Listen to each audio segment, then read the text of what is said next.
বাংলাতে একটা কথা আছে, যেখানে বাঘের বয়স সেখানে নাকি রাত হয়, নাকি রাত পোহায়। কথাটা যে সত্য সেটা আজ বুঝলাম। হ্যালো এভরিওয়ান, আসসালামু আলাইকুম। কেমন আছে সবাই? আশা করছি ভালো আছো। আমি অনেক ভালো আছি। তা বন্ধুরা দেখো, সকাল সকাল চলে এলাম রান্না করতে। তো অনেক সকালে চাউল দিয়ে বসিয়ে দিয়েছিলাম, গ্যাসের পরিমাণ এতটাই কম আজকে। তো গ্যাস না থাকার কারণে অনেক কষ্টে ভাতগুলা রান্না করে নিলাম। ভাতটা হয়ে গেছে, প্যান জড়াতে দিয়ে চুলায় আর একটু পানি বসিয়ে দিলাম। গরম পানি করছি তরকারিতে দেওয়ার জন্য। আর এদিকে কিছু মাছ মেখে রেখে দিব।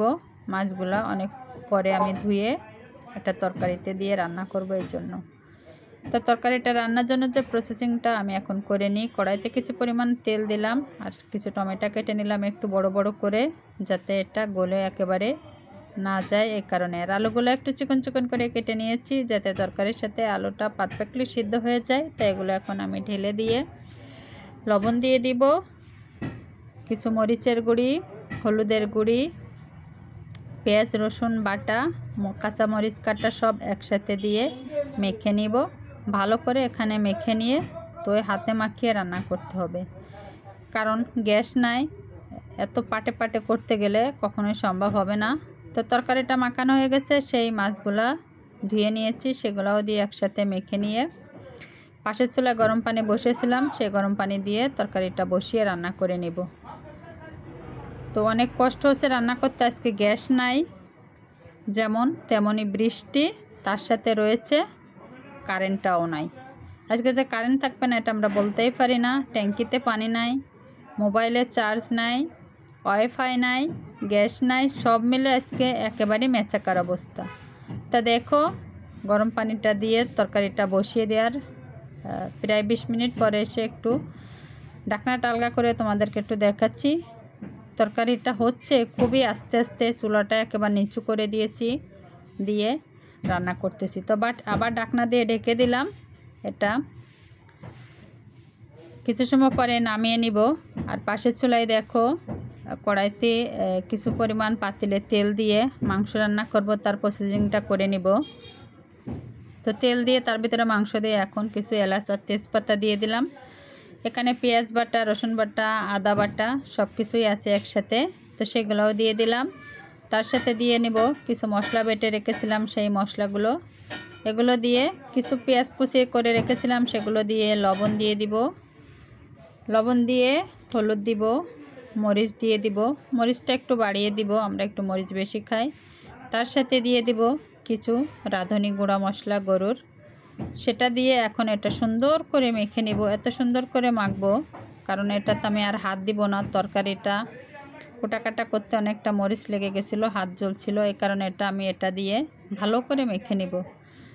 তা না হলে রান্নাটা সুন্দর হবে না, কারণ গ্যাসের পরিমাণ কম, রান্নার অর্ধেকটা এখানেই হবে। সুন্দর করে আমি এটা ম্যারিনেট করে রেখে দিব। তো এখন 10 মিনিট পরে এসে আমি আবার ঢাকনাটা উঠিয়ে আর একটা বার নাড়াচাড়া করে আবার ঢেকে দিয়ে তারপরে এটা আমি চুলায় বসিয়ে দিব। তো বন্ধুরা, ছোটো বোন আমার বাড়িতে বেড়াতে আসবে আজকে হঠাৎ করে, প্রয়োজনে একটা কাজে আসবে, তার কিছু কাগজপত্র গ্র্যাজুয়েট অফিসার দিয়ে সত্যায়িত করতে হবে। তো আসবে, সেই উদ্দেশ্যে বোনের জন্য যে একটু কিছু রান্না বান্না করব। আজকে ভাগ্যটা এতটাই খারাপ, না আছে কারেন্ট, না আছে ওয়াইফাই, না আছে গ্যাস চুলায়, প্রচুর বৃষ্টি, সব দিকেই সমস্যা। কারেন্ট থাকলেও রাইস কুকারে কিছু রান্না করে আগায় নিয়ে যায়, সেটাও নাই। এদিকে গ্যাসও নাই, প্রচুর বৃষ্টিতে গ্যাসও একেবারেই নাই বললে চলে। তো অনেক কষ্টে বোনের জন্য যা পারছি তাই রান্না করছি, সেটাই তোমাদের সাথে শেয়ার করলাম। তা হাতে মাখিয়ে রাখা সে মাংসটা দেখো চুলায় বসিয়ে দিয়েছি। চুলাটা কত নিচু করে দিয়েছি, ডেকটা অনেক নিচুতে দেখা যাচ্ছে আমার ক্যামেরাতে। তা দেখো, অনেকটা পরে এসে আমি একটু নাড়াচাড়া করে নিচ্ছি, মাংসটা অনেকটা হয়ে আসছে।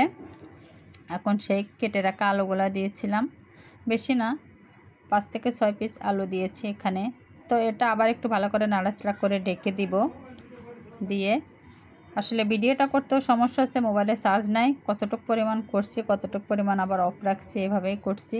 তা দেখো, এখানে ঝোলের পানি দিয়ে কিছু সময় জ্বালিয়ে তোমাদেরকে একটু দেখাচ্ছি। মাংসটা মোটামুটি হয়ে আসছে, কিন্তু ঝোলের পানিটা এখনও টানে নাই গ্যাসের কারণে। তো এইভাবে আস্তে আস্তে কষ্ট করে রান্নাটা করে নিলাম। রান্নাটা হয়ে গেছে, এখন আমার পাকের রুমে আমি থেকে আমার রুমে নিয়ে চলে এলাম। তো তোমাদেরকে একটু দেখানোর চেষ্টা করছি। তো মায়ের পরে স্থান হয় বড় বোনের। তো আমি বড়, তো আমার ছোট বোনটা বাগিনাটা বেড়াতে আসবে, তার জন্য আজকে গ্যাস কারেন্ট না থাকায় অনেক কষ্ট করে পাকশাক করে নিলাম। এই ছিল আজকের মতো ভিডিও তোমাদের সাথে শেয়ার করার। তার সাথে রান্না করে নিয়েছিলাম ট্যাংরা মাছ দিয়ে টমেটো দিয়ে। এটা আমার মায়ের জন্য একটু পাঠিয়ে দিব, আর সব রান্নাবান্না আমার মায়ের জন্য পাঠিয়ে দিব। তো যদি ভিডিওটা ভালো লাগে একটা লাইক একটা কমেন্ট করো। চ্যানেলে নতুন বন্ধু হলে অবশ্যই চ্যানেলটা সাবস্ক্রাইব করে দিও, আর বন্ধু হয়ে পাশে থেকো। চ্যানেলটা যারা নতুন আছে আজকের ভিডিও এখন আল্লাহ হাফেজ, আসসালামু আলাইকুম।